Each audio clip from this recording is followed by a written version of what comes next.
ईश्वराम्बसुतं देवं नित्यमङ्गलकारिणं वेङ्कावधूतसम्प्रीतं वन्दे वन्दे सत्यं जगद्गुरुं वन्दे ಜಗದ್ಗುರು ದೇವಾಧಿದೇವ ಭಗವಾನ್ ಶ್ರೀ ಸತ್ಯಸಾಯಿ ಬಾಬಾರವರ ದಿವ್ಯ ಪಾದಾರವಿಂದಗಳಲ್ಲಿ ಭಕ್ತಿಪೂರ್ವಕ ಪ್ರಣಾಮಗಳು. ಹಾಗೆ ಎಲ್ಲಾ ಸಾಯಿ ಬಂಧುಗಳಿಗೂ ಗುರು ಪೂರ್ಣಿಮೆಯ ಹಾರ್ದಿಕ ಶುಭಾಶಯಗಳು. ಗುರು ಪೂರ್ಣಿಮೆಯನ್ನ ನಾವು ವ್ಯಾಸ ಪೂರ್ಣಿಮೆ ಅಂತಾನು ಕರಿತೀವಿ. ಇದರ ಹಿನ್ನೆಲೆ ಏನು ಅನ್ನೋದನ್ನ ಸ್ವಾಮಿ ತಮ್ಮ ದಿವ್ಯೋಪನ್ಯಾಸದಲ್ಲಿ ಬಹಳ ಸುಂದರವಾಗಿ ತಿಳಿಸಿದ್ದಾರೆ. ಒಂದಿನ ವ್ಯಾಸ ಮಹರ್ಷಿಗಳು ಸರಸ್ವತಿ ನದಿಯ ದಡದಲ್ಲಿ ಬಹಳ ಚಿಂತಿತರಾಗಿ ಕೂತಿದ್ರಂತೆ.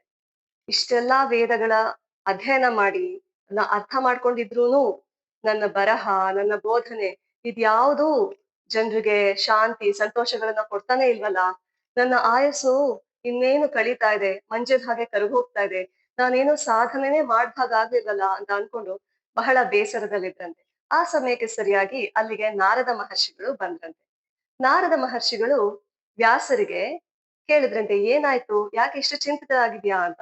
ಆಗ ವ್ಯಾಸರು ನಾರದರಿಗೆ ಎಲ್ಲಾ ವಿಷಯನ ಹೇಳ್ಕೊಂಡ್ರಂತೆ. ಅದಕ್ಕೆ ನಾರದರು ನಕ್ಬಿಟ್ಟು ಹೇಳಿದಂತೆ, ಭಗವಂತನ ಲೀಲೆಗಳೇ ಇಲ್ಲದೆ ಇರೋ ಗ್ರಂಥಗಳು, ಶಾಸ್ತ್ರಗಳು ನೀರಸವಾಗಿರುತ್ತೆ. ನೀನು ಆನಂದದ ಬಗ್ಗೆ ಬರ್ದಿದ್ಯಾ ಹೊರತು ಸ್ವತಃ ಆನಂದವನ್ನ ಅನುಭವಿಸೇ ಇಲ್ಲ. ನಿನ್ನ ಅನುಭವಕ್ಕೆ ಬರ್ದೇ ಇರೋ ಆನಂದನ ನೀನು ಹೇಗೆ ಬೇರೆಯವ್ರಿಗೆ ಕೊಡಕ್ ಸಾಧ್ಯ? ಪರಮಾನಂದ ಅನುಭವಿಸ್ಬೇಕಾದ್ರೆ ನೀನು ದೇವರ ಮಹಿಮೆಯನ್ನ ಹಾಡ್ಬೇಕು.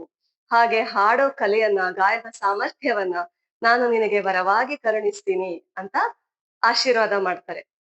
ಅವರ ಒಂದು ಮಾತನ್ನ ಕೇಳಿ ವ್ಯಾಸರ ಮನಸ್ಸಲ್ಲಿದ್ದ ಚಿಂತೆ ಎಲ್ಲ ದೂರ ಆಗಿ ಅವರು ಭಾಗವತ ಪುರಾಣದ ರಚನೆ ಮಾಡ್ತಾರೆ.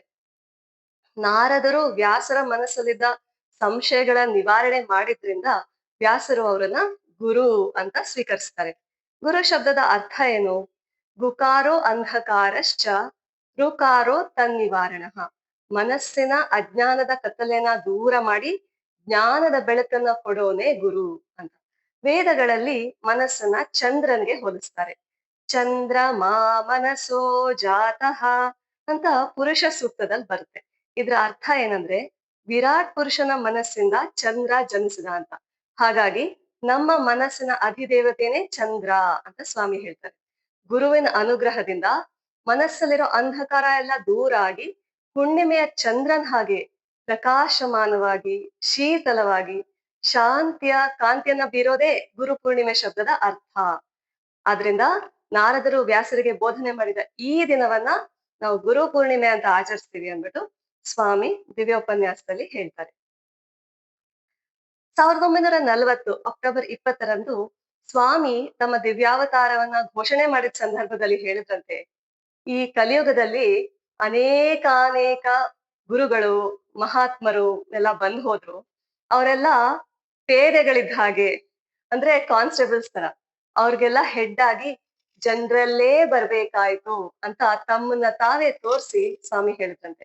ಅವಾಗ ಸ್ವಾಮಿ ಮನುಕುಲಕ್ಕೆ ಕಲಿಸಿದ ಮೊದಲ ಭಜನೆ ನಮ್ಗೆಲ್ಲಾರ್ಗೂ ಗೊತ್ತೇ ಇದೆ. ಮಾನಸ ಭಜರೆ ಗುರು ಚರಣಂ ದುಸ್ತರ ಭವ ಸಾಗರ ತರಣಂ. ನಾನು ಭವಸಾಗರ ದಾಟಿಸೋ ದೊಡ್ಡ ಸ್ಟೀಮರ್ ಇದ್ದ ಹಾಗೆ ಇಡೀ ಮಾನವ ಕುಲವನ್ನೇ ಭವಸಾಗರದಿಂದ ಪಾರು ಮಾಡಿ ದಡ ಮುಟ್ಟಿಸ್ತೀನಿ. ಉಳಿದ ಸಂತರು, ಗುರುಗಳೆಲ್ಲ ಚಿಕ್ಕ ಚಿಕ್ಕ ದೋಣಿಗಳಿದ್ದ ಹಾಗೆ, ಅವರು ಕೆಲವೇ ಮಂದಿಗಳನ್ನ ದಾಟಿಸ್ತಾರೆ ಅಂತ ಸ್ವಾಮಿ ಹೇಳಿದ್ದಾರೆ. ಆದ್ರೆ ಸ್ವಾಮಿ ಇಷ್ಟೆಲ್ಲ ಹೇಳಿದ್ರು ನಾವೆಲ್ರೂ ಭವಸಾಗರದಲ್ಲಿ ಮುಳುಗಿದೀವಿ, ಜನನ ಮರಣ ಚಕ್ರದಲ್ಲಿ ಸಿಗಾಕೊಂಡಿದೀವಿ ಅಂತ ತಿಳ್ಕೊಂಡಾಗ ಮಾತ್ರ ನಾವು ಗುರುವನ್ನ ರಕ್ಷಣೆಗೆ ಕೂಗಿ ಕರೆಯೋಕೆ ಸಾಧ್ಯ. ನಾವು ಭವಸಾಗರದಿಂದ ನಮ್ಮನ್ನ ಪಾರು ಮಾಡು ಅಂತ ಪ್ರಾರ್ಥನೆ ಮಾಡಿದಾಗ ಗುರು ಅಂಬಿಗನಾಗಿ ಬಂದು ನಮ್ಮ ಸಂಸಾರದ ದೋಣಿಯನ್ನ ದಡ ಮುಟ್ಟಿಸ್ತಾರೆ. ಅದಕ್ಕೇನೆ ದಾಸರು ಹಾಡಿರೋದು, ಗುರುವಿನ ಗುಲಾಮನಾಗುವ ತನಕ ದೊರೆಯದಣ್ಣ ಮುಕುತಿ, ದೊರೆಯದಣ್ಣ ಮುಕುತಿ. ಅಂದ್ರೆ ಗುರು ಸೇವೆ ಮಾಡಿದ್ರೇನೆ ನಮ್ಗೆ ಮುಕ್ತಿ ಸಿಗೋದು. ಹಾಗಾದ್ರೆ ನಾವು ಯಾವ ಗುರುಗಳ ಸೇವೆ ಮಾಡ್ಬೇಕು? ಗುರುಪೂರ್ಣಿಮೆ ಶುಭ ಸಂದರ್ಭದಲ್ಲಿ ನಾವು ಯಾರ್ ಪೂಜೆ ಮಾಡ್ಬೇಕು? ಈ ಪ್ರಶ್ನೆಗೆ ಉತ್ತರವನ್ನ ಸ್ವಾಮಿ ತಾವು ಶಿರ್ಡಿಯಲ್ಲಿ ಅವತರಿಸಿದಾಗ ಗುರುಪೂರ್ಣಿಮೆ ಕೊಟ್ಟಂತಹ ಒಂದು ಮಹತ್ವಪೂರ್ಣ ಸಂದೇಶದಲ್ಲಿ ತಿಳಿಸ್ತಾರೆ. ದಾದಾ ಕೇಲ್ಕರ್ ಅಂದ್ಬಿಟ್ಟು ಬಾಬಾರವರ ಭಕ್ತರಿರ್ತಾರೆ. ಅವರನ್ನ ಬಾಬಾ ಕರೆದ್ಬಿಟ್ಟು ಹೇಳಿದ್ರಂತೆ, ಇವತ್ತು ಗುರುಪೂರ್ಣಿಮೆ, ಗುರು ಪೂಜೆ ಮಾಡು ಅಂತ. ಅವಾಗ ದಾದಾ ಕೇಲ್ಕರ್ ಅವರು ಗುರು ಪೂಜೆಯ ಅರ್ಥ ಏನು, ಇದರ ಮಹತ್ವ ಏನು ಬಾಬಾ ಅಂತ ಕೇಳಿದ್ರಂತೆ. ಅದಕ್ಕೆ ಶಿರ್ಡಿ ಬಾಬಾ ಅವ್ರಿಗೆ ಮರು ಪ್ರಶ್ನೆ ಹಾಕಿದ್ರಂತೆ, ನೀನು ಯಾರನ್ನ ಗುರು ಅಂತ ತಿಳ್ಕೊಂಡಿದ್ಯಾ? ಈ ಶಾಲೆಯಲ್ಲಿ ಗಣಿತ ಶಿಕ್ಷಕರಿದಾರಲ್ಲ ಅವ್ರ ಗುರುಗಳ, ಅಥವಾ ಮಠಾಧಿಪತಿಗಳ, ಸಾಧು ಸಂತರು ಸನ್ಯಾಸಿಗಳು ಅವ್ರ ಗುರುಗಳ? ಇಲ್ಲ ಇಲ್ಲ ಇಲ್ಲ, ಇವ್ರು ಯಾರು ಸದ್ಗುರುಗಳಲ್ಲ. ಬ್ರಹ್ಮಾನಂದಂ ಪರಮ ಸುಖದಂ ಕೇವಲಂ ಜ್ಞಾನ ಮೂರ್ತಿಂ ಅಂದ್ಬಿಟ್ಟು ಗುರುವಿನ ಲಕ್ಷಣಗಳನ್ನೆಲ್ಲ ಬಾಬಾ ವಿವರಿಸಿದ್ರಂತೆ. ಆಮೇಲೆ ಗುರುರ್ ಬ್ರಹ್ಮ, ಗುರುರ್ ವಿಷ್ಣು, ಗುರುರ್ ದೇವೋ ಮಹೇಶ್ವರಃ ಅಂತ ಹೇಳಿದ್ರಂತೆ. ಹಾಗಾದ್ರೆ ನಾನು ಬ್ರಹ್ಮ ವಿಷ್ಣು ಮಹೇಶ್ವರರ ಪೂಜೆ ಮಾಡ್ಬೇಕಾ ಬಾಬಾ ಅಂತ ದಾದಾ ಕೇಲ್ಕರ್ ಅವರು ಮುಗ್ಧವಾಗಿ ಕೇಳಿದ್ರಂತೆ. ಅವಾಗ ಶಿರ್ಡಿ ಬಾಬಾ ಸ್ವಲ್ಪ ಏರು ಧ್ವನಿಲಿ, ಏ ಶೇತಾನ್, ಸಾಕ್ಷಾತ್ ಪರಬ್ರಹ್ಮ ನಾನ್ ಇಲ್ಲೇ ಕೂತಿದೀನಿ, ನನಗೆ ಪೂಜೆ ಮಾಡು ಅಂತ ಹೇಳಿ ಅವರ ಸಂಶಯವನ್ನ ಪರಿಹಾರ ಮಾಡ್ತಾರೆ. ಸತ್ಯಸಾಯಿ ಅವತಾರದಲ್ಲೂ ಅಷ್ಟೇ ಸ್ವಾಮಿ ಇದೇ ಸಂದೇಶವನ್ನ ಕೊಡ್ತಾರೆ. ಒಂದ್ಸಲ ಒಬ್ರು ಭಕ್ತರು ಸ್ವಾಮಿಗೆ ಕೇಳ್ತಾರೆ, ಸ್ವಾಮಿ, ಬ್ರಹ್ಮ ವಿಷ್ಣು ಮಹೇಶ್ವರ ಈ ಮೂವರಲ್ಲಿ ನೀವು ಯಾರ ಅವತಾರ ಅಂತ. ಅದಕ್ಕೆ ಸ್ವಾಮಿ ಹೇಳ್ತಾರೆ, ಈ ತ್ರಿಮೂರ್ತಿಗಳಿದಾರಲ್ಲ ಇವರೆಲ್ಲ ನಾನ್ ಅಪಾಯಿಂಟ್ ಮಾಡಿರೋ ಮ್ಯಾನೇಜರ್ಸ್ ಇದ್ದಂಗೆ, ನಾನೇ ಅವ್ರಿಗೆಲ್ಲ ಬಾಸ್ ಅಂತ ಹೇಳಿದ್ರಂತೆ ಸ್ವಾಮಿ. ಇನ್ನೊಂದ್ಸಲ ಪುಟ್ಟಪರ್ತಿಗೆ ಸಂಗೀತಾನಂದ ಅಂತ ಹೆಸರಿಟ್ಕೊಂಡಿರೋ ಒಬ್ರು ವಿದೇಶಿ ಮಹಿಳೆ ಬರ್ತಾರೆ. ಅವರು ಭಾರತೀಯ ಹೆಸರಿಟ್ಕೊಂಡಿರ್ತಾರೆ. ಅವರು ಅಮೆರಿಕನ್ ಆಫ್ರಿಕನ್ ಸಂತ ಮಹಿಳೆ. ಅವರು ಭಾರತೀಯ ಪುರಾಣ ಇತಿಹಾಸ ಎಲ್ಲ ಅಧ್ಯಯನ ಮಾಡಿರ್ತಾರೆ. ಅವ್ರಿಗೆ ಸ್ವಾಮಿಯ ಇಂಟರ್ವ್ಯೂ ಸೌಭಾಗ್ಯ ಸಿಗುತ್ತೆ. ಸ್ವಾಮಿ ಅವ್ರಿಗೆ ಇಂಟರ್ವ್ಯೂ ಅಲ್ಲಿ ಒಂದು ಅದ್ಭುತ ಆಶ್ಚರ್ಯಕರವಾದ ವಿಷಯ ಹೇಳ್ತಾರೆ. ಅದು ನಮ್ಮ ಕಲ್ಪನೆಗೂ ಮೀರಿದ ವಿಷಯ ಅಂತ ಹೇಳ್ಬೋದು. ಸ್ವಾಮಿ ಅವ್ರಿಗೆ ಸಮುದ್ರ ಮಂಥನದ ಬಗ್ಗೆ ಕೇಳ್ತಾರೆ.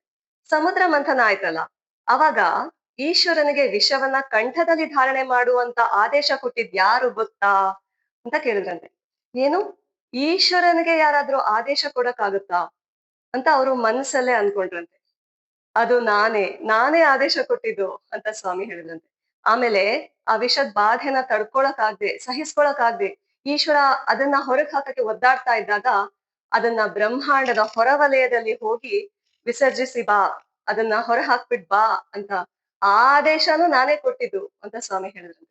ಎಷ್ಟು ಅದ್ಭುತವಾಗಿದೆ ಅಲ್ವಾ? ಇಡೀ ಜಗತ್ತಿನ ಸಂಚಾಲಕರಿಗೆ ಗುರು.